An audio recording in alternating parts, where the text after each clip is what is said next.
procura aqui, clica essas coisas aí. Isso, pronto. Tu vai ver onde é que ele vai entrar aí. Ah, tô aqui ao vivo, né? O pessoal vai começando a entrar. Boa tarde, pessoal. Estamos aqui só esperando o nosso convidado chegar, Dr. Edilberto Carlos Pontes Lima. Vamos só aguardar um pouco aqui a chegada dele para a gente iniciar a nossa live. Vai não, isso. Vê onde é que ele tá aí. Ele ainda não entrou. Opa, tá aqui. Dr. Edilberto.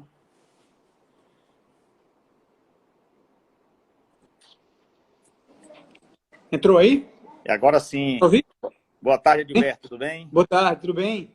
Que prazer, rapaz. Privilégio estar com você aqui nessa live. Ah, prazer é meu. Falar um pouco aqui do Edilberto. Edilberto foi presidente do Tribunal de Contas do Estado, hoje é vice-presidente, é conselheiro lá do tribunal, né? Doutor em economia, né? Gosta de escrever artigos e todos muito bem estruturados e interessantes. E, inclusive, quando foi presidente do tribunal, muitas vezes nos recebeu lá, foi muito atencioso conosco, sempre acolheu nossos pleitos, os pleitos da área pública, dos contadores da área pública. Enfim, nós temos aqui uma relação muito boa, né? Considero até uma amiga aí, embora a gente não esteja se vendo todo dia, mas sinto por ele uma grande amizade e agradeço também muito por ele ter sido muito atencioso conosco quando esteve à frente lá do tribunal. E, Edilberto, entrando aqui no que a gente está se propondo a falar aqui na live, né? Nós vimos aqui teu artigo, A Parada da Economia e o Papel do Estado, né? E realmente muito importante, principalmente nesse momento que nós estamos vivendo, essa pandemia em que há um debate muito grande sobre a necessidade de ter todos esses cuidados nessa pandemia, né, com a saúde das pessoas, e o isolamento tem sido, assim, por exemplo, a alternativa primeira e me parece que única até então, tomada pelas autoridades da área pública de uma forma geral, especialmente aqui no nosso estado, né?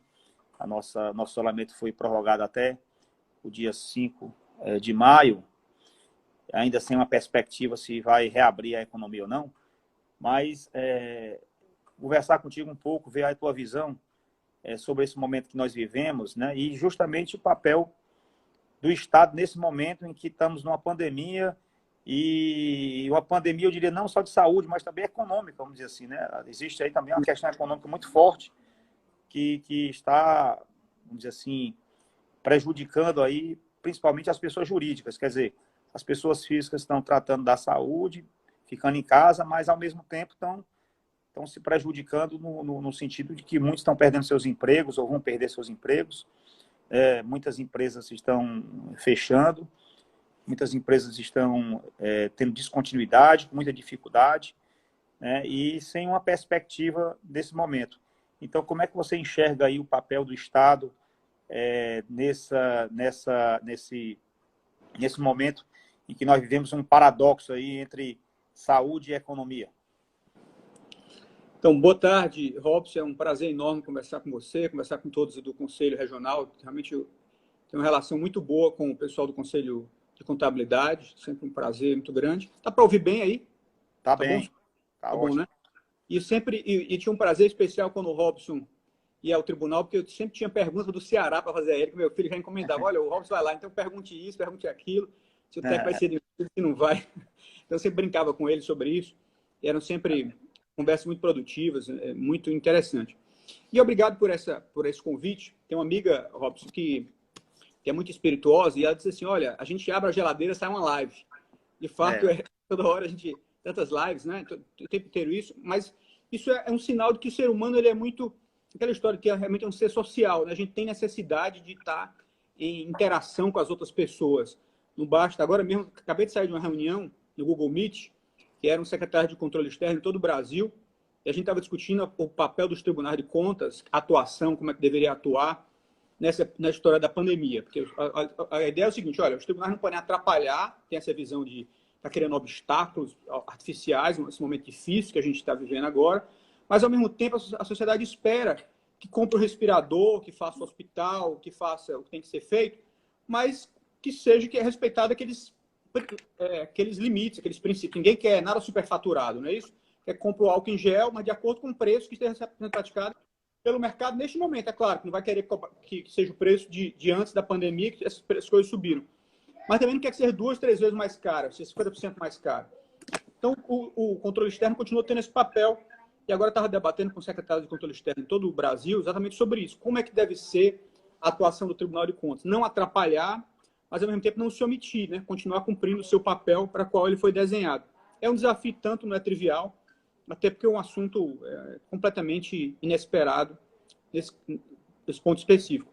Mas especificamente sobre esses gastos de saúde, sobre a pandemia, sobre o retorno da economia, realmente é um grande desafio que a gente está enfrentando, como todo mundo sabe, mas eu acho que a grande coisa, a vantagem que nós temos hoje, é que a gente já tem muitas lições da história. Eu acho que, até estou recomendando muito, pessoal, ler um livro foi chamado Lords of Finance, um livro de 2011, por aí, mas que ele conta a história da Grande Depressão que o mundo enfrentou lá em 1929. Esse livro dá lições muito importantes para agora, para esse período de agora. Porque é o seguinte, olha, o mundo ali entrou numa grande depressão, e a gente viu o que é uma grande depressão, na prática, uma experiência histórica extremamente triste, mas muito real, muito concreta. Tem até livros sobre isso, filmes sobre isso. O que é basicamente, tem uma desorganização do sistema financeiro brutal, e não é porque você gosta de banco, muita gente tem preconceito contra banco, não pode ajudar banco, não é isso, porque banco funciona como se fosse o sangue do sistema econômico. Se os bancos quebram, tem uma crise de confiança dos bancos, a quebradeira depois é generalizada, porque eles trabalham com confiança, né? A matéria-prima de banco é confiança. Lá você tem 20% só do recurso que as pessoas depositam que está lá, o resto está emprestado. Não é? O multiplicador bancário empresta. Então, quer dizer, por que você deixa seu dinheiro no banco, você confia? No momento que as pessoas deixam de confiar nos bancos, todo mundo corre para pegar banco. Então, chama de corrida bancária. E aí há uma quebradeira, começa quebrando um, aí tu começa a desconfiar que os outros também vão quebrar. Enfim, então tem um problema muito, muito grave se os bancos quebrarem. O que houve em 29? Os bancos quebraram, quebradeira generalizada. Depois as empresas todas quebraram. Houve um desemprego em massa. E aí a consequência disso, muita fome, uma fome no mundo inteiro. E a consequência da fome, muitos saques, uma desorganização muito grande. Há relatos de pessoas, milhares de pessoas nos Estados Unidos no meio das ruas, sem nenhuma perspectiva. Na Europa também. Isso acabou sendo a matéria-prima, o caldo de cultura para os movimentos autoritários que seguiram, né? O nazismo, o fascismo, tudo que seguiu depois da Segunda Guerra Mundial, boa parte disso foi em decorrência da Grande Depressão, que desorganizou completamente o sistema, primeiro o sistema financeiro, o sistema bancário, depois as empresas, e aí o desemprego em massa, fome, saques, falta de perspectiva. E aí isso é ótimo, é uma matéria-prima para os movimentos autoritários que seguiram logo em seguida, o nazismo, o fascismo, depois a Segunda Guerra Mundial, enfim. Então, o fato é o seguinte, a gente aprendeu com aquilo ali, o mundo aprendeu com aquilo. Uma coisa que aprendeu, olha, não adianta, naquela época eles foram muito conservadores. Na hora de resolver o problema, os bancos centrais, os principais bancos centrais, o Banco Central da Europa, na época da Europa, o Banco Central inglês, o Banco Central francês, o alemão e o americano foram extremamente conservadores. Eles estavam apegados ao que chamava na época o padrão ouro. Você só pode emitir moeda se você tiver determinada quantidade de ouro. Cada moeda, o dólar tinha cada dólar tinha que ter tantas gramas de ouro, cada libra esterlina tinha que ter tantas gramas de ouro, enfim, tinha essas proporções todas. Só que a oferta de ouro é limitada, por óbvio, né? Que ficava o ouro, ficava lá no subsolo dos bancos centrais, né? E nas minas, e ficava dependendo das minerações. Então era limitada a oferta de ouro. E os banqueiros centrais, os bancos centrais, se apegaram muito a isso. Em vez de ter flexibilizado isso, olha, o sistema bancário vai quebrar, precisa de liquidez. Eles não deram a liquidez que o sistema bancário precisava. Consequência, como não deram essa liquidez, o sistema bancário quebrou, entrou em colapso e depois o restante da economia, como falei há pouco. Então, você aprendeu isso, olha, o que não se deve fazer? O que não se deve fazer nessas horas é excesso de conservadorismo, fundamentalismo, ideologia, como fizeram em 29. E agora, eu acho que a última grande crise mundial, que é enorme também, não grande como a atual, mas muito grande também, que foi a crise de 2008, né, com o subprime lá, começou nos Estados Unidos, mas se alastrou pela Europa também, eles fizeram a coisa correta. na época, o Ben Bernanke, o presidente do Federal Reserve Bank, o chairman, como eles chamam lá, eles ofertaram maciçamente recursos para o sistema financeiro. E a época houve muita crítica ao presidente Barack Obama, mas estão ajudando os banqueiros e tal, salvando bancos, isso é um absurdo e tudo mais. Mas o fato é que fizeram isso e conseguiram salvar o sistema bancário americano. Muitos bancos acabaram saindo do mercado, mas o sistema como um todo manteve a solvência. E também nos Estados Unidos, lembra do presidente do Banco Central Europeu, gente chamado Mario Draghi, italiano, que ele disse assim, olha, não há limites para a ajuda ao sistema bancário europeu. E eles fizeram isso, apesar de todas as críticas. O fato é o seguinte, a economia que parecia que ia entrar numa grande depressão, parecida com a de 29, não entrou naquele período. Então foi outra grande lição. Primeira lição do que não fazer, que foi 29. A segunda lição foi o que fazer com a crise de 2008, que acabou tendo resultados muito... Foi difícil também, houve muito desemprego, muita quebradeira, mas muito menor do que a de 29 e poderia ter sido muito pior.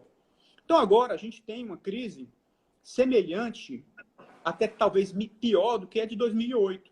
Um padrão semelhante à de 29, da Grande Depressão.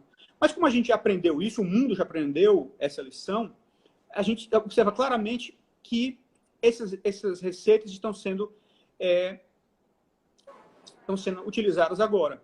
O Federal Reserve Bank já anunciou um pacote trilionário, nem bilionário, trilionário de ajuda, né, à economia. O próprio governo federal com ajuda muito grande aos governos estaduais, nos Estados Unidos também. A Europa, a mesma coisa, os países mais frágeis, por exemplo, a Itália, que sofreu um dano muito grave, a própria Portugal também, recebendo uma ajuda muito grande da União Europeia, exatamente com esse ponto. Gente, se a gente pega, por exemplo, uma quase federação como a União Europeia, tem muito movimento ali de isolamento, que é contra a União Europeia. Movimentos autoritários, movimentos contra esse mundo global, e que adorariam seguir o mesmo caminho que o Reino Unido seguiu, né, do Brexit, do isolamento, acabar com a União Europeia.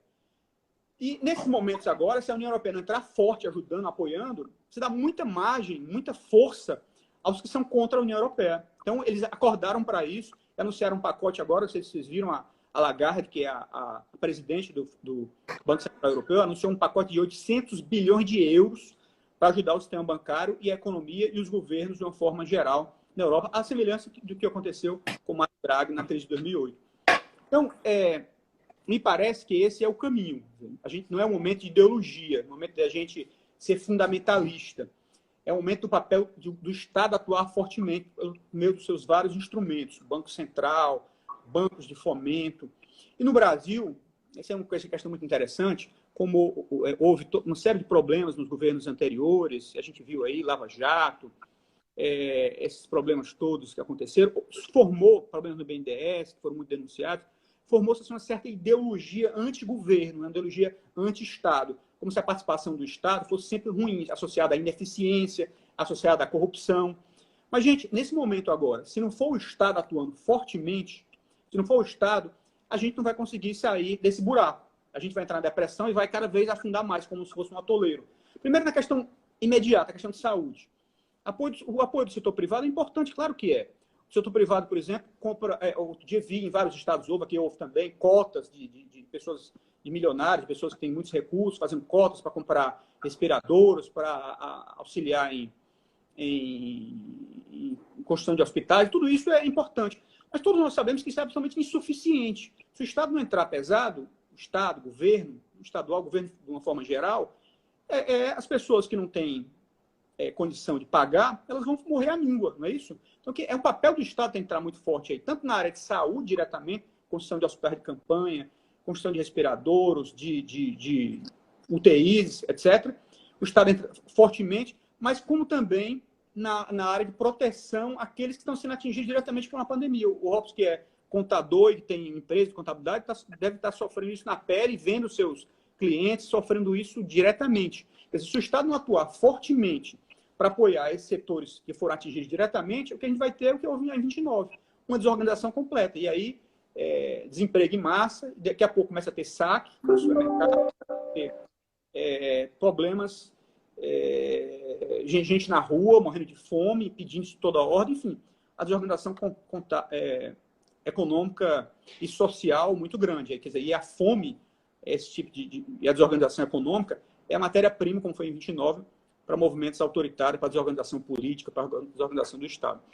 Então, eu acho que essa lição que a gente aprendeu é importantíssima e a gente está, acho que o Brasil, apesar de, como eu disse, essa crítica ideológica, esse sentimento ideológico que surgiu no Brasil nos últimos anos, anti-Estado, mas apesar disso, o fato é que a resposta tem sido positiva. Se a gente olhar, nem sempre pelo governo federal, diretamente o Poder Executivo, mas o fato é que o sistema, com a forma como todo, está dando as respostas adequadas até aqui. Senão, vejamos, a gente viu aí que a primeira coisa foi o decreto de calamidade, né, que o governo fez, o Congresso aprovou rapidamente. Muito importante, porque aí você já, por exemplo, no ponto de vista de lei de responsabilidade fiscal, que é importantíssima em períodos normais, mas num momento como esse ela iria atrapalhar, não é? Puxa, se eu estou precisando gastar um monte, se as minhas receitas diminuíram, e a minha despesa aumentou dramaticamente de estados e municípios, como é que eu vou respeitar esses limites da lei de responsabilidade fiscal? Como é que eu vou voltar aos limites? Então, em boa hora, o decreto foi feito pelo presidente da República e o Congresso deu a resposta adequada e fez, aqui também no Estado foi feito. Importantíssimo isso. Mas não só isso. Essa ajuda, por exemplo, para os estados e municípios, a medida provisória que o governo fez, tem até um número aqui que eu anotei, medida provisória extremamente importante, que é restabelecendo os valores de fundo de participação dos estados e municípios. Importantíssima também essa medida provisória. De início, 4 meses, né? Mas o Congresso, pelo jeito, vai prorrogar isso até o final do ano, pelo menos. Esse PLP que foi aprovado na Câmara, na verdade foi iniciativa da Câmara, de repor o ICMS e o ISS dos estados e municípios até o final do ano, valores do ano passado, extremamente importante também, principalmente para os estados maiores, mesmo os estados menores, mesmo o estado do Ceará, que não é dos mais ricos da federação, mas o ICMS, a receita própria, é em torno de metade da receita disponível do estado. Então, essa perda de 30%, 40% que se anuncia aí, não poderia isso acontecer. Esse orçamento de guerra, esse importantíssimo, por exemplo, que foi aprovado. Na verdade, não foi aprovado ainda, foi aprovado na Câmara e está sendo discutido no Senado. Acho que foi aprovado no Senado e voltou para a Câmara. Essa PEC do orçamento de guerra, importantíssimo também, porque dá um poder de fogo muito maior ao Banco Central, comprar títulos públicos e títulos privados. Chama a novidade tanto, gente. O Banco Central vai poder comprar, embora que seja no mercado secundário, porque o Senado mudou isso, mas ele passa a poder comprar títulos privados e comprar títulos públicos, ou seja, ele pode ter uma ação muito mais forte, são muito mais um poder de fogo muito maior para o Banco Central brasileiro, que vai ser um poder de fogo semelhante ao que dispõe o Banco Central americano e o Banco Central europeu. Enfim, uma série de medidas estão sendo adotadas que mostram que a sociedade brasileira, o governo brasileiro, está conseguindo reagir. Mas eu acho que o mais importante aqui, Robson, não sei se você também, não quero falar muito, deixa você intervir também, os outros se quiserem, mas eu acho que o mais importante que eu queria chamar a atenção é que esse papel, eu acho que esse talvez é uma coisa que as pessoas não atentaram muito ainda. Ontem me ouviu, por exemplo, o Mansueto falando, secretário de Tesouro, olha, ajuste fiscal é coisa do ano que vem. Esse ano nós vamos ter um déficit 10 vezes maior que o do ano passado. Ano passado foi um déficit de 70 bilhões, esse ano vamos ter um déficit no governo federal de 700 bilhões, déficit primário. Ele disse, ajuste fiscal para o ano que vem. Mas, na verdade, a gente tem que pensar o seguinte, olha, esse ano o governo precisa entrar pesado para proteger aqueles que foram atingidos pela parada da economia. Não é? Aqueles que foram atingidos pela parada, pelo lockdown. E estados, municípios que ficaram desempregados, esses estão recebendo R$600. Esses 800 bilhões é para isso. Mas o problema é o seguinte, o esforço de guerra, de recuperação da guerra, dos destroços da guerra, será ano que vem. Não será durante a pandemia, será depois da pandemia. Quer dizer, ano que vem a gente vai ter ainda, por isso é que essas medidas, olha, só vale até o final do ano. Mas vai ser rediscutido, vai ter que valer uns 2 ou 3 anos para frente ainda, no mínimo, no meu entendimento. Que é um pouco isso, é como o paciente está na UTI, saiu da UTI, mas está no respirador. Saiu do respirador, mas precisa continuar tomando um antibiótico. Então, a economia brasileira, a sociedade brasileira, os assistidos, não vai ser... Acabou a pandemia, acabou, foi controlado o vírus. Aí reabre tudo. A economia volta, a arrecadação se recupera, os empregos se recuperam. Não, gente. Os empregos, isso aí, essa recuperação será lenta. Vai demorar pelo menos 1 ou 2 anos para que essa recuperação seja plena. Então, esse ano o PIB cai 5,5%, que é a previsão da The Economist, o PIB brasileiro. O PIB alemão cai 7%, o americano 4%, previsões hoje que a The Economist fez. Mas ano que vem deve cair também, continuar caindo, uma recuperação muito lenta ainda. Então, me parece que nós teremos que conviver ainda alguns bons anos com déficit público, E essas regras terão que ser, regras fiscais brasileiras, entre a LRF, terá que ser flexibilizada por mais tempo pelo Congresso Nacional. Mas, Robson, eu queria, foi um breve comentário, mas passo a palavra para você, enfim, aí, se você quiser fazer alguma intervenção, algum ponto específico. Tá. Não, foi muito boa essa tua... colocando aí a história, mais ou menos, que aconteceu em outros momentos de depressão, né? Mas eu acredito que quando a gente tem um desafio como esse que nós estamos vivendo, a gente precisa de um plano muito claro, muito transparente, para passar para a população. E até o presente momento, eu tenho visto planos isolados, né? O governo do Rio Grande do Sul apresenta um plano, a Fiesp apresenta um plano, alguém ali apresenta um plano. E eu tenho percebido uma desconexão, né, de uma unicidade, de se fazer uma estratégia comum para a gente sair dessa situação que nós estamos, minimizando os prejuízos que vão ter, que serão enormes, né? Você não vê, por exemplo, você vê o isolamento hoje como um único plano de verdade posto pelas autoridades. A meu ver, o isolamento é um eixo, é uma ferramenta, é uma etapa de um planejamento, de um plano de saída para a gente ter uma porta de saída. Aí você vê hoje o governo do Estado com o decreto de isolamento, você vê hoje o município de Xeramobim já autorizando o retorno das atividades de algumas indústrias, inclusive, né? O governo federal aí com problema político, como nós estamos, uma falta de estrutura de organização da nossa federação, das autoridades de uma forma geral, em organizar algo que a sociedade possa sentir ou perceber que nós estamos indo para algum lugar, que nós estamos caminhando para uma saída, mesmo que ela seja lenta, mas que ela tenha aí etapas a serem seguidas, seja com relação à questão da saúde, sei lá, fazer os testes, depois ir liberando algumas atividades essenciais, mas isso está muito, muito omisso para todos nós. Isso, talvez, a falta de expectativa de retorno das atividades econômicas cria um mal muito grande, porque muita gente não vai suportar aguardar sem ter uma luz ao final do turno. Não tem como nem fazer uma agenda das suas próprias micro tarefas, né? Enquanto uma empresa não... Olha, eu tenho aqui um determinado fluxo de caixa. Como é que eu vou tratar meu fluxo de caixa? Em que momento eu vou ter uma expectativa de retorno? Então, será que eu posso utilizar minhas reservas agora? Será que eu vou ter que buscar capital de terceiro? Então, eu te pergunto assim, tu sente também isso, a ausência de um plano maior, um plano mais macro, um plano que dê um norte para a nossa sociedade? Eu não sei se isso é uma coisa típica só do Brasil, não sei se outros países estão fazendo algo como isso, passando para a sociedade de forma geral, para a população, uma estruturação, uma porta de saída.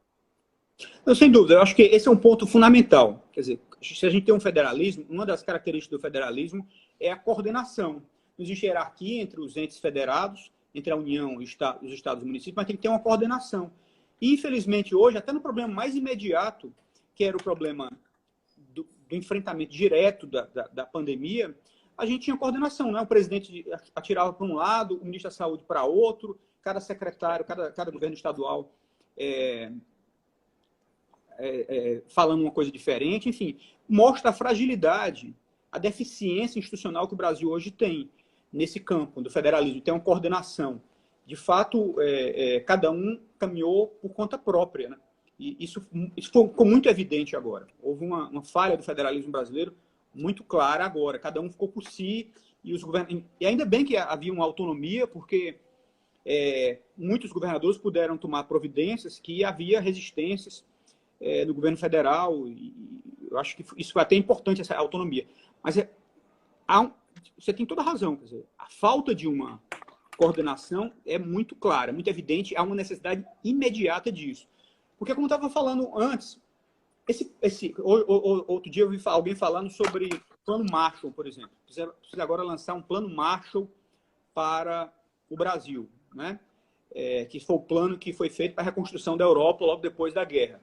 Esse plano Marshall, se for feito, eu acho que é uma boa iniciativa. Isso já que a gente está comparando a pandemia, foi feito de uma guerra, com destruição de vários empregos, várias empresas e tudo mais. Para reconstruir é preciso realmente um plano nacional coordenado com a participação de vários atores que sinalize claramente isso, que tenha horizontes muito claros. Então, Robson, eu acho que a sua análise é perfeita nesse sentido. Há uma carência disso, uma coordenação federativa brasileira, isso é muito evidente em todo sentido, até no problema mais imediato que é o da saúde. E no day after da pandemia, no dia seguinte, isso vai ser mais importante ainda. Porque agora, como eu estava falando, agora o Estado atua para parar a economia mesmo. E essa é a ideia. Porque como ele quer evitar a disseminação, então você tem que isolar as pessoas e parar.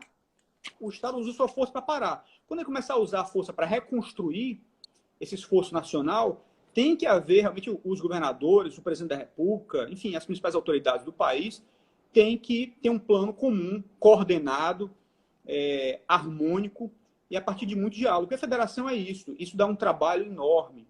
Isso é uma peleja constante. É igual a democracia. Tem gente que acha ruim, mas tem que dialogar. É isso mesmo, gente, é isso mesmo, a democracia. Na ditadura é que falou, tá falado, né? Não tem discussão, como diz aquela música do Chico. Na democracia tem que dialogar o tempo todo. O federalismo é a mesma coisa. Já que não existe hierarquia, isso aqui não é um Estado unitário, ou seja, o governador ele não é um secretário, aqui não é um departamento do governo federal, que se dá uma ordem e aí se cumpre, não. Aqui você tem que dialogar. O governo federal estabelece uma diretriz, junta todos os atores, os estados, os municípios, e a partir daí passa a executar, mas ouvindo todo mundo, dialogando todo mundo. Eu acho que isso está faltando no Brasil. Isso é muito evidente que falta no Brasil, uma coordenação federativa mais forte. E agora, se isso era importante em tempos normais, agora em tempos de reconstrução, pós-pandemia, pós-guerra, vamos dizer, chamar assim, isso vai ficar uma necessidade maior ainda. Eu acho que é urgente, é para ontem isso. Esse anúncio agora do Plano Marshall, eu não vi nenhum governador lá presente, não vi. Isso era para ser o presidente da República, os principais ministros, nem o ministro da Economia estava lá, pelo que eu vi, mas os principais atores econômicos do governo federal, do governo estaduais, agindo em conjunto. Isso é fundamental. Federalismo é isso. É coordenação, é diálogo, é ter um projeto comum. O governo federal define a macropolítica, não é? Ouvindo todos, que ele não é de cima para baixo, ele ouve todo mundo. Depois ele define a macropolítica e a partir daí se vai executando, se vai vendo a necessidade. Mas eu acho que esse ponto é chave. Concordo inteiramente com vocês. Tem uma carência no Brasil hoje, um diagnóstico perfeito. Precisa disso com urgência, se era necessário em tempos normais, nos tempos pós-pandemia, pós-guerra, vamos chamar assim, isso será uma necessidade absoluta, uma necessidade, enfim, premente. Tá, tem um pessoal perguntando aqui, nos acompanhando, a preocupação com as contratações públicas nesse momento, né, em virtude dessas dispensas de licitação, enfim, e preocupado como é que o Tribunal de Contas está conseguindo acompanhar isso, como é que o Tribunal está conseguindo fazer a fiscalização dele, principalmente porque deve estar todo mundo home office, vamos dizer assim, né? E se estão conseguindo fazer inspeções físicas nos equipamentos que estão sendo construídos, vendo se os aparelhos que estão sendo adquiridos realmente estão chegando, e se os preços estão condizentes, enfim. Eles estão perguntando quais são os instrumentos que o tribunal está usando hoje para conseguir dar essa garantia à sociedade de que as contratações estão sendo feitas de forma adequada. Pois é, como eu estava falando para você há pouco, saí de uma reunião agora no Google Meet com o secretário de Controle Externo em todo o país, exatamente para isso. A gente está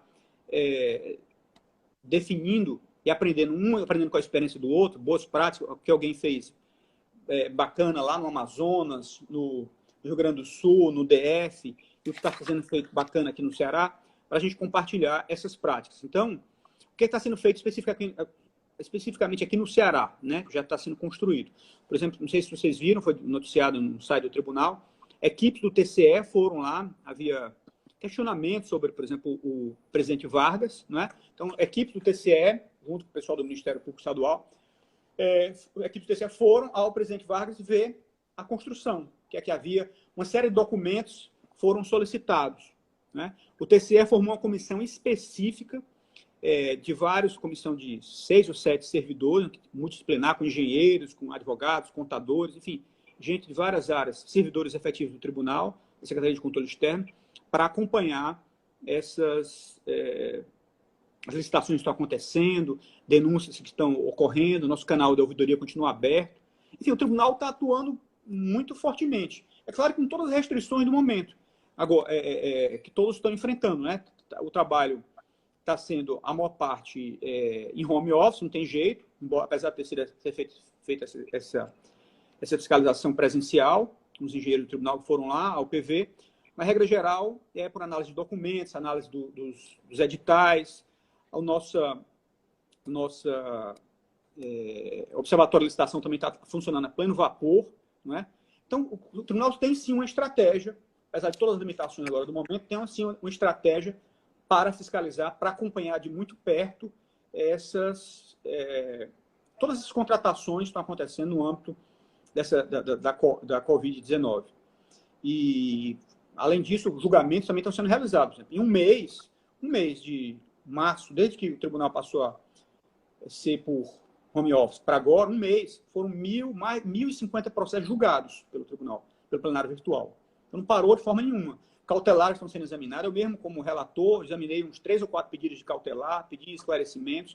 Continua funcionando. Apesar de todas as limitações, a gente está funcionando não só aqui internamente, como procurando dialogar com o Brasil inteiro. Agora mesmo, nessa reunião com o secretário de Controle Externo, o secretário de Controle Externo do TCE do Amazonas me relatou que eles multaram lá, o TCE multou o governador do estado, a multa mais alta que tem, porque eles pediram esclarecimento que não foi prestado, e o tribunal pediu o afastamento da secretária de saúde do Amazonas, porque também não houve, porque não atendeu determinada coisa que o tribunal estava entendendo. Quer dizer, esse é o Tribunal de Contas do Amazonas. Eles já estão atuando, tem equipes lá atuando e tudo mais. Outros não, estão uma atuação mais orientativa e tudo mais. Aqui nesse campo de orientação, também o site do tribunal divulgou muito bem. Outro dia, semana passada, o presidente do tribunal, o conselheiro Valdomiro, a pedido da pressa, a Associação dos Prefeitos, fez uma teleconferência com todos os prefeitos do estado do Ceará, todos que quiseram participar, todos foram convidados, esclarecendo dúvidas, questionamentos, enfim. Inclusive com 3 ou 4 principais assessores dele que receberam as perguntas previamente, depois foi aberto perguntas posteriormente também, mas receberam perguntas anteriormente. Eu acho que eram mais de 100 perguntas que foram esclarecidas, dúvida de toda a ordem que os prefeitos têm. Exatamente por isso também.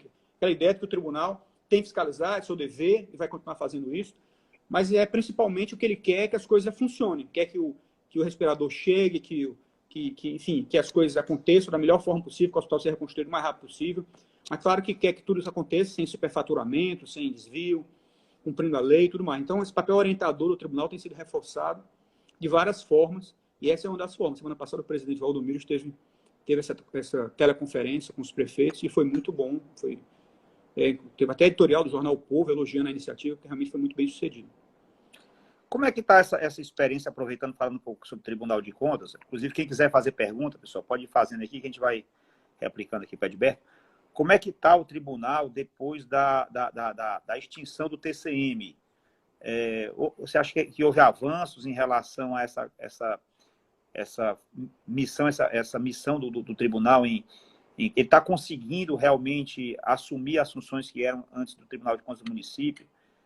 O que houve de ganhos e o que houve de prejuízos para a sociedade? Isso é um tema até que muita gente pergunta e se discute isso, mas você que está no tribunal, que foi presidente agora recentemente, enfim, tem toda a sua experiência, qual é a sua análise sobre isso? Interessante isso tudo. De fato, houve uma fase de transição, né? Fase inicial, porque foi feito de forma abrupta, não houve um maior planejamento, mas hoje o tribunal está completamente integrado. A gente conseguiu aprovar uma lei orgânica única. A gente teve, ano passado, por exemplo, em 2019, o maior número de julgamentos nos últimos 10 anos, julgamentos municipais nos últimos 10 anos. Isso mantendo o mesmo nível de julgamentos de contas estaduais, não houve queda nenhuma. Então, no fim, apesar de todo o esforço de transição, que foi notável, né, foi muito grande, mas hoje você tem um tribunal só, que é muito mais forte do que ter 2 tribunais separados. Na prática, acabou acontecendo isso. Tem muita sinergia entre a atuação municipal e a atuação estadual. Sinergia entre os técnicos, sinergia entre sistemas. Enfim, acho que os ganhos são consideráveis, embora o custo tenha sido alto, né? O custo de transição tenha sido alto, mas já foi superado. Ficou mais ágil, Alberto? Muito mais. Todo mundo trabalhando num prédio só. Hoje está todo mundo trabalhando num prédio só, quer dizer, você não tem mais 2 prédios. Você tem a uniformização das decisões, que as decisões estaduais e municipais é a mesma. O que acontecia, por exemplo, antes? Você ia num município qualquer, do interior do estado, fazia um convênio com o estado. Aí iam lá os auditores do TCE olhar esse convênio. Daqui a pouco, iam os auditores do TCM olhar os recursos municipais. Quer dizer, em equipes separadas, em tempos diferentes. Agora não, vai uma equipe só, né? Olha tudo, olha convênio, olha os recursos municipais propriamente ditos. Então, os ganhos de sinergia são muito evidentes. Então, eu vejo hoje... É claro que vocês que são contadores, estão do outro lado, que às vezes podem até nos dar um feedback bom e fazem críticas. De vez por outra, a gente escuta críticas, escuta comentários, e a gente procura aperfeiçoar. Os advogados sempre interagem muito com a gente também e fazem, às vezes, críticas, a gente procura corrigir. Eu acho que é do jogo, faz parte das coisas. Mas, de uma forma geral, passado o período mais difícil, a gente hoje está em um patamar muito mais alto. Investimento muito maciço em treinamento. A gente criou um programa de todo o século XXI, as pessoas foram muito treinadas em tecnologias de ponta, setor de informação estratégica funcionando muito bem, observatório de licitações funcionando muito bem, enfim, várias coisas. O sistema de julgamentos agora, principalmente de prestação de contas, a gente modernizou inicialmente os estaduais com o Ágora, e agora a gente já contratou, estamos ano passado, está em fase de implantação agora, o ETCE, que passa para outro patamar também, a prestação de contas dos municípios, com muito mais agilidade, muito mais possibilidade de cruzamento de dados. Enfim, eu acho que sempre nada é só bom, né? Tudo tem os dois lados. Mas o efeito líquido, Robson, me parece que é plenamente favorável. Depois de todo o custo de transição, acho que o efeito líquido hoje tem uma gestão hoje muito mais forte, muito mais azeitada, muito mais integrada e muito mais sólida, realmente. Voltando aqui um pouco ao assunto da pandemia, né, com relação à questão da economia, e a gente sabe que as prefeituras, boa parte das prefeituras do país hoje, elas não conseguem sobreviver com suas próprias receitas, né, as receitas próprias dos tributos municipais, elas precisam viver das transferências, dos fundos de participação, né, e agora, com esse momento que nós estamos vivendo, me parece que o cenário vai ser muito mais negro para essas prefeituras de uma forma geral, né? Para quem não tem capacidade, às vezes, de pagar, às vezes, uma folha de pagamento. Né? Você que está no tribunal deve ter até mais percepção sobre isso. Quais são as alternativas que se terá para conseguir realmente manter os municípios funcionando bem, prestando serviço a população de forma eficiente, ou dando as condições básicas, né, pelo menos na área de saúde, educação, que já é tão difícil hoje. Imagine no momento pós-pandemia, como é que você enxerga isso? Você vê aí alguma luz, algum aprendizado, será, se a gente vai tirar disso tudo, né, seja no setor público, seja na iniciativa privada, seja nós como pessoas, o que é que se pode fazer de diferente daqui para frente, para que a gente possa realmente cada um cumprir seu papel com mais eficiência? Esse é um ponto muito interessante, porque a gente viu que o governo tomou as providências imediatas. Essas foram tomadas, como eu estava elogiando no começo, na medida provisória 938, que complementou os fundos de participação por 4 meses, né? Tanto os fundos de participação dos estados quanto dos municípios. Houve uma queda brutal, né? Que essa economia para, o imposto de renda diminui drasticamente, e cai também o IPI, que são a base dos fundos de participação. Então, o que o governo fez? Garantiu os valores do ano passado para diminuir as perdas, mas só por 4 meses. Aí o Congresso está estudando estender isso pelo menos até o final do ano. Providência importante. Mas o que eu tenho até insistir, vou até insistir nisso de novo, tem muita gente achando que basta que o papel do Estado, esse papel forte do Estado, gastando muito mais, tem esse déficit que o Mansueto falou ontem de 700 bilhões, 10 vezes do ano passado, déficit primário, vai ser suficiente este ano. Não vai, gente. O grande problema, esse ano vai ser, claro, o ano pior. Mas ano que vem, a economia não vai ser reativada imediatamente. A reativação da economia vai ser lenta, vai ter vários passos. Há uma certa desorganização agora do setor produtivo, e que tem que ser minimizado com essas medidas de hoje. Mas o fato é que a recuperação não será imediata.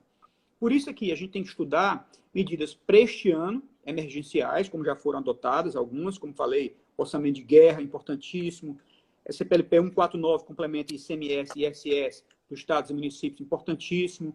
Essa medida para o 0938 complementa fundos de participação, importantíssimo. Mas então são medidas por 4 meses, ou até o final do ano no máximo.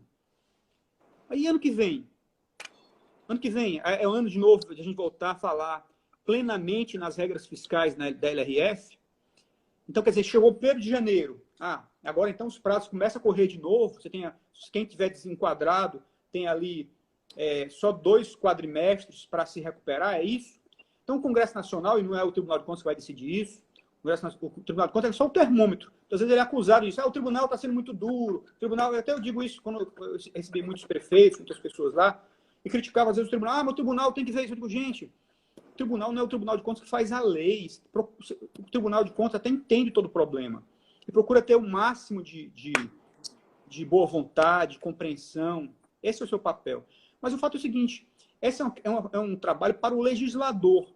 Então, o meu ponto é, essas regras todas que estão sendo afrouxadas agora, para este ano, durante a pandemia, depois que passar a pandemia, elas precisam ter continuidade um período maior, pelo menos por 1 ano ou 2. E o Congresso Nacional vai ter que agir nesse campo também. Por isso, mas de novo, não é um trabalho do Tribunal de Contas. Se em 1º de janeiro, gente, acabou a pandemia e o Congresso Nacional não tomar nenhuma providência, o Tribunal de Contas, obviamente, tem que aplicar a lei. Senão seria presunção do Tribunal de Contas, seria usurpação do Tribunal de Contas, ele querer legislar no lugar do Congresso. Quem legisla é o Congresso. O Congresso diz, olha, a partir de 1º de janeiro volta a valer integralmente a LRF, a gente tem que aplicar, não tem jeito. Então, quem tem que mudar, por isso que eu estou alertando isso, que não vamos achar que passou a pandemia, voltou às atividades econômicas, acabou o lockdown, o vírus foi controlado, descobriram uma vacina, a economia imediatamente vai voltar, a arrecadação voltar. Não vai ser assim, isso vai demorar. Igual o pós-guerra, houve uma destruição de muita coisa. Então, você vai precisar de 1 ano ou 2. Ano que vem será um ano difícil ainda. Por isso é que essa legislação, esse ano precisa ser mudada, mas ano que vem também. Me parece que esse vai ter que ser o caminho. Robson. Então, a gente compreende, eu estou dizendo isso, compreende a dificuldade dos municípios. Claro que a gente compreende. O Estado, a gente compreende. Mas nós não somos o Tribunal de Contas, não é legislador. Não é? É um papel, uma tarefa, como tem sido até agora. Veja, quem está tomando essas medidas todas não é o Tribunal de Contas, não é o TCU, os TCS. Quem está tomando essas medidas todas de afrouxamento dos limites da LRF é o Congresso Nacional. São eles que têm que tomar essas medidas, porque realmente é lá que é, né, o fórum adequado para se discutir essas questões. Nós observamos aqui que alguns estados decretaram, e até para esclarecer para quem não está nos ouvindo, estado de calamidade, e outros decretaram estado de emergência.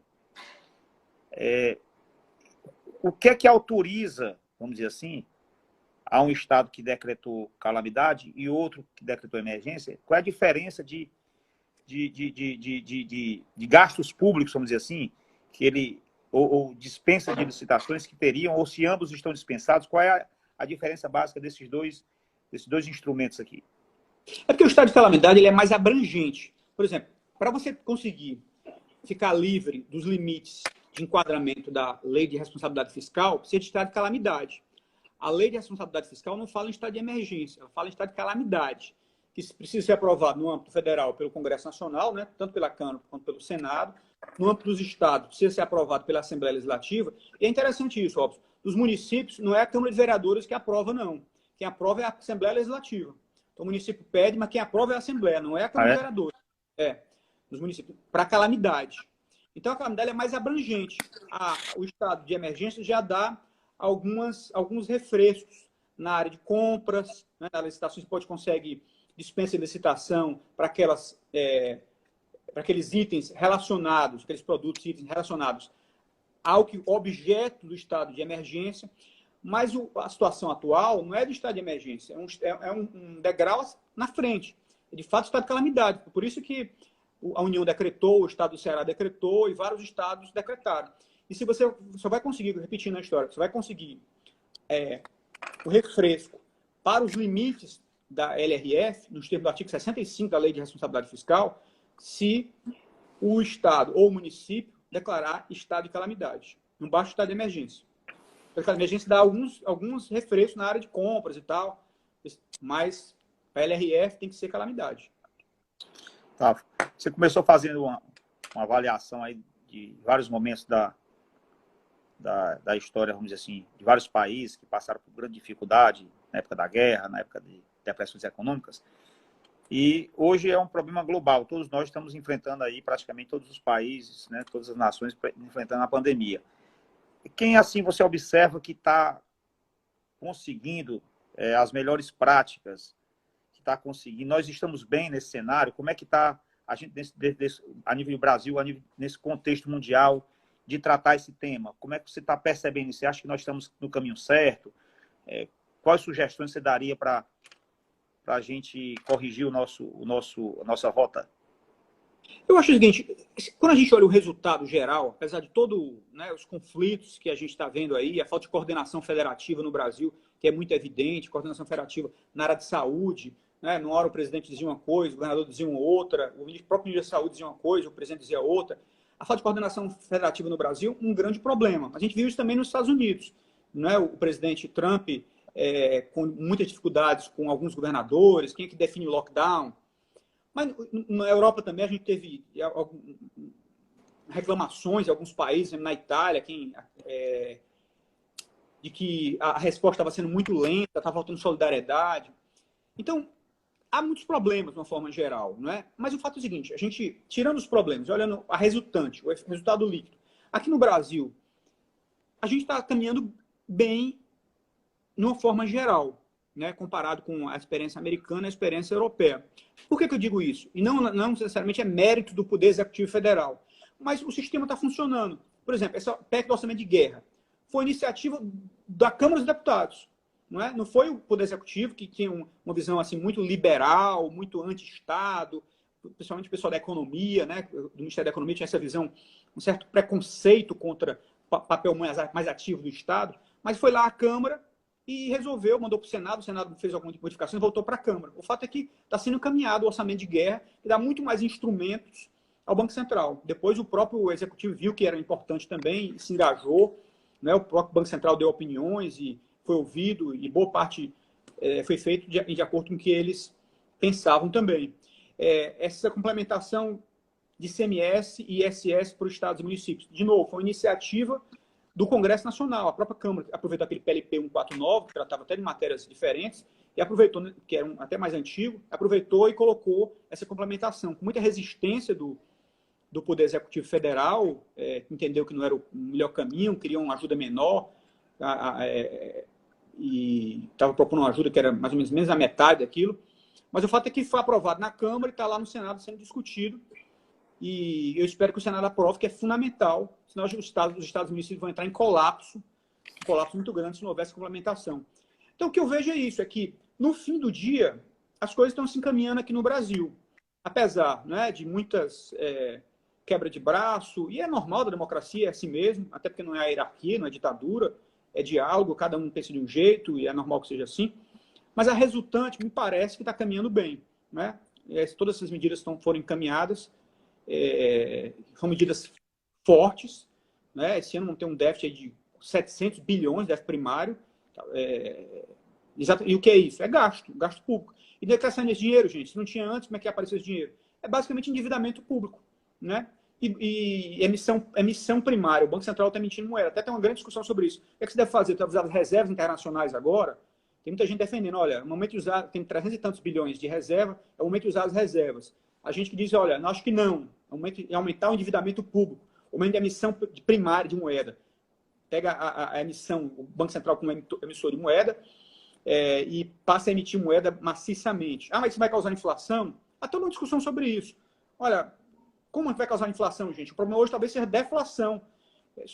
Olha o preço do petróleo aí, a queda que ele está tendo, o petróleo está com preço negativo um dia, não é? Preço negativo, quer dizer, porque as fábricas estão paradas, as pessoas estão sem se movimentar, como é que vai ter inflação? Quer dizer, então, agora não é o momento de atuar mais fortemente o governo gastando mais e como se endividando ou emitindo moeda, Usar reserva talvez, mas tem o ponto negativo, que a reserva não foi feita para gastar nessas coisas. A reserva é muito mais uma proteção cambial, para evitar se houver uma fuga de dólares muito forte do Brasil, você tem uma proteção contra isso, para ter um ataque especulativo contra a nossa moeda.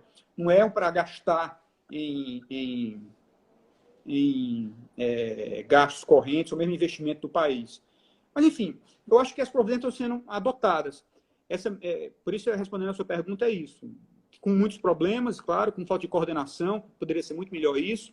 É uma falha do Brasil evidente, a falta de coordenação federativa. Isso está muito evidente. Mas a gente vê que, de um jeito ou de outro, por iniciativa até da Câmara, que adquiriu uma proeminência muito grande nisso tudo, por exemplo, relaxando a regra de ouro também, que foi importante para a União, para poder se endividar mais, para gastos correntes, fazer transferência e tal. Essas providências, quer dizer, não estão parados. A gente diz assim, está parado tudo, por ideologia, não está tendo... Não, olha, os R$600 estão sendo pagos às pessoas que ficaram sem empregos, não é? Estão sendo pagos os R$600. Quer dizer, está atuando. Transferência para estados e municípios está sendo feito, e já foi feita, a primeira parcela já foi transferida, essa transferência adicional aí, recompondo o valor no passado. O ICMS e ISS já foi aprovado na Câmara, está no Senado. Espero que o Senado aprove o mais rápido possível. Enfim, os mais poderes do Banco Central foi aprovado na Câmara, está no Senado. Espero que ele aprove o mais rápido possível. As providências estão sendo encaminhadas, me parece que está sendo encaminhado. Apesar de todo o problema de coordenação federativa no Brasil, que é muito evidente que urge que seja resolvido, seja melhorado. Edilberto, se falou muito na época da reforma da Previdência, que era necessária para diminuir o gasto público, né? E agora nós entramos aí num momento que precisa ter muito gasto público para poder suportar todo esse problema que nós estamos enfrentando. Você acha que nós comprometemos os ganhos que teríamos com a reforma da Previdência nesse momento? Porque essa aqui é uma questão interessante. É que você está em guerra, né? Está sendo comparado, não sou eu que estou comparando, o mundo inteiro está comparando essa pandemia a uma guerra. Na hora da guerra, você não vai pensar olha, eu não posso, as pessoas estão morrendo, eu não posso gastar, porque tem um limite da lei de responsabilidade fiscal, não é? Então, claro, esses ganhos todos que estavam previstos e são fundamentais, o controle das contas públicas é fundamental, gente. Ele é importante, é um valor fundamental para evitar explosão da dívida pública, para evitar inflação, fundamental. Mas agora a gente está no momento de guerra, no momento que a gente tem que salvar vidas, a gente tem que organizar a economia, para evitar que haja o que houve em 29. Eles foram muito conservadores lá em 29, o resultado foi a desorganização completa do sistema produtivo. Saques em massa, fome nas ruas, pessoas com fome, as empresas quebrando, o sistema bancário quebrando. O resultado disso aí foi o caldo de cultura, foi o ovo da serpente para as ditaduras, e depois para a Segunda Guerra Mundial. Se quer evitar isso, se aprendeu com a história, ensinou, se quer evitar isso. Então agora esse valor, que é fundamental em tempos de paz, que é o equilíbrio das contas públicas, ele acaba sendo um valor menor em tempo de guerra, não é? Então, a reforma da Previdência foi fundamental, foi importantíssima. Não se discute isso. Mas agora você tem um problema muito mais grave, muito mais sério para ser tratado, que é isso, é desorganizar completamente o sistema produtivo, as pessoas ficarem nas ruas, fome. Isso aí, daqui a pouco a gente tem, né, todo o caldo de cultura de uma ditadura, de saques em massa, de fome, enfim. A história nos ensinou muito isso. O que parece é que a agenda positiva perdeu qualquer importância, né, de reformas administrativas, como aconteceu a previdenciária, a reforma tributária. Então, nós agora, nesse momento, temos que deixar essa agenda totalmente de lado e pensar exclusivamente nesse momento que você disse que é um estado de guerra, né? Nós estamos com a guerra contra um inimigo invisível que não tem, você pode ter o arsenal que tiver, você não vai conseguir combatê-lo, você vai ter que combater ele de outra forma, de uma forma até em que se vai gastar muito, mas não vamos ter assim, uma percepção de imediato dos resultados. E qual é a tua expectativa? Quando é que tu acha que a gente começa a retornar realmente à vida normal? Você que é um estudioso aí da economia do Brasil, mas não só do Brasil, mas do mundo, qual é a tua expectativa? Quanto tempo nós vamos levar para retornar o nosso crescimento? Dizem que nós vamos perder 10 anos. Isso é verdade? Como é que tu enxerga isso? Qual é a tua avaliação? Pois é, Robson, eu acho que essa é uma pergunta, como o pessoal diz, a pergunta de $1 milhão, né? É o que todo mundo quer saber. e ninguém sabe exatamente o que vai acontecer. Eu comecei citando uns dados que a revista The Economist, aquela Economist Intelligence Unit, que é Deixa eu ver o celular que começou a... Só um instante. Ela lançou agora umas previsões, né, de queda do PIB esse ano para vários países. Então, a queda é muito brutal. E para ano que vem? Vai depender da extensão. Se conseguirem descobrir essa vacina logo, né, controlar isso logo. Tem vários testes aí, em vários países dos Estados Unidos estão fazendo já testes com pessoas. Se for descoberto logo, né? Então, a gente talvez tenha um efeito aí, ano que vem a gente já consiga começar a recuperar a economia. Mas se não, se esse vírus aí revelar capacidade de mutação, como alguns apontam, que por exemplo, na China pode ter agora uma volta, ao fim do lockdown, pode ter uma volta, um rebote do vírus, né? E é isso que muitos países estão com medo agora. Olha, a gente vai reabrir a economia e as pessoas começam a trabalhar de novo e aí tem um rebote, né? Tem o vírus aí aparece com força de novo. Então, quer dizer, como isso está em aberto, a gente não sabe ainda exatamente o que é isso, ninguém sabe exatamente até onde o vírus vai, qual o alcance dele, por isso que você não consegue ter uma resposta quando é que a economia vai se recuperar, quando é que a gente vai voltar a ter vida normal. Por isso que eu acho que no melhor cenário olha, tudo bem, começa a voltar agora, daqui a 15 dias, daqui a um mês, o mundo começa a voltar devagarinho e o vírus não tem um segundo repique, né? Não tem um rebote aí. E aí sim, então a economia começa a se recuperar a partir do segundo semestre, o terceiro trimestre já é bem melhor do que agora, começa a recuperar, e a partir do primeiro trimestre do ano que vem a gente volta mais ou menos à vida normal. E aí pode voltar toda a agenda que estava seguindo antes, agendas, reformas estruturais no Brasil e no mundo. Mas depende muito disso. Eu acho que, como essa questão ainda está em aberto, qual é o alcance desse vírus, aí não se tem ainda muita clareza sobre isso, que é difícil dar uma resposta nesse campo. Agora, um pouco essa história... mas quer dizer que então que a agenda de reformas estruturais ela foi abandonada? Eu acho que a questão não é essa. A questão é o que é imediato. É um pouco isso. O sujeito, por exemplo, está estudando inglês, está estudando línguas estrangeiras. Aquilo aí vai ser muito importante. Tá ok aí? Pode continuar. Estou só vendo o tempo aqui. O sujeito está estudando uma coisa estrutural para a vida dele, importante. Ele está estudando inglês, porque ele quer fazer um curso, não sei o que e tal. Aí, de repente, tem um incêndio na casa dele. É claro que ele não vai continuar estudando inglês naquele momento, né? Ele vai querer apagar o incêndio. É um pouco isso, quer dizer, o momento agora é de cuidar disso que é imediato. Porque a gente tem que sempre entender, separar as duas coisas. A primeira coisa são os gastos com a pandemia, né? Os gastos com saúde, que aumentaram brutalmente. Depois é a desorganização da economia, a queda da arrecadação e desorganização das empresas, da economia, o desemprego enorme e tal. Quer dizer, você tem gastos muito grandes, tanto com o gasto direto com a saúde, quanto o gasto para compensar os danos que a pandemia causou. Então, essa que é o grande desafio do momento, né? Por isso que é tão difícil assim. Porque é como se fosse uma tempestade perfeita. Ele aumenta minhas despesas dramaticamente, despesa direta de saúde, mas também despesa com seguro-desemprego, com auxílio aos mais necessitados, a estados e municípios, enfim, auxílio a empresas que estão em dificuldade, e diminui as minhas receitas pela desorganização da economia. Né? Então, é realmente complicadíssimo isso. Por isso é que é difícil você falar agora em agendas estruturais. Agora, não quer dizer, isso também, por isso que o Tribunal de Contas continua atuando, que as pessoas têm agora autorização para desperdiçar dinheiro. Ao contrário, é um momento de muita austeridade, não é? Um momento de todos darem a sua contribuição, de ter austeridade nas organizações públicas. Isso sim, essa agenda de eficiência não se perdeu, pelo contrário, de maior produtividade. Mas eu acho assim, o que é prioritário agora é isso, é evitar que haja um colapso do sistema bancário, do sistema econômico, e é com isso desemprego em massa, grande depressão, a gente entra um grande atoleiro, que é o que todo mundo quer evitar. Gilberto, está faltando aqui 40 segundos para a nossa live cair. Pois não. Agradecer aí por essa aula, viu, que nós tivemos hoje aqui, de economia, de visão aí da situação em relação a outros países, enfim. Parabenizar aí também pelo conteúdo que você apresentou para a gente, muita gente aqui que acompanhou, também parabenizando. E dizer também que o Conselho está à sua disposição, como sempre esteve, né? Que você precisar aí da gente, estamos aí à à sua total disposição, tá? E quero agradecer mais uma vez. Um grande abraço aí para todo mundo. Obrigado pelo convite. Foi um prazer enorme conversar com você, Robson, e responder as perguntas. Também estou sempre à disposição. Sou um grande admirador do Conselho de Contabilidade aqui do Ceará.